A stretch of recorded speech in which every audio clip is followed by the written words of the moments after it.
I'm Stephanie, and thanks so much for checking out this single sheet bookmaking class. In this 1.5 hour version, we're going to explore the ins and outs of this really fun, versatile format. In its simplest form, it looks like this.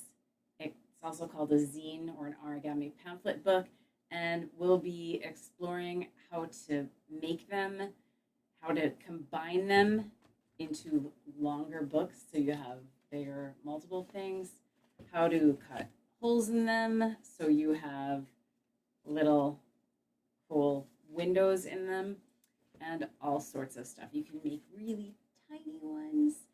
The size depends on the paper that you start with. For example, this is 9 by 12 construction paper. This is or A4. This is 12 by 18. I think this is A3. So you can see the bigger your paper, the bigger your book will be. But in its simplest form, with the most conventionally easily found basic size construction paper, you're going to end up with little books like this. There's so much you can do with them, and I'm really excited to explore them with you. I hope you'll join me.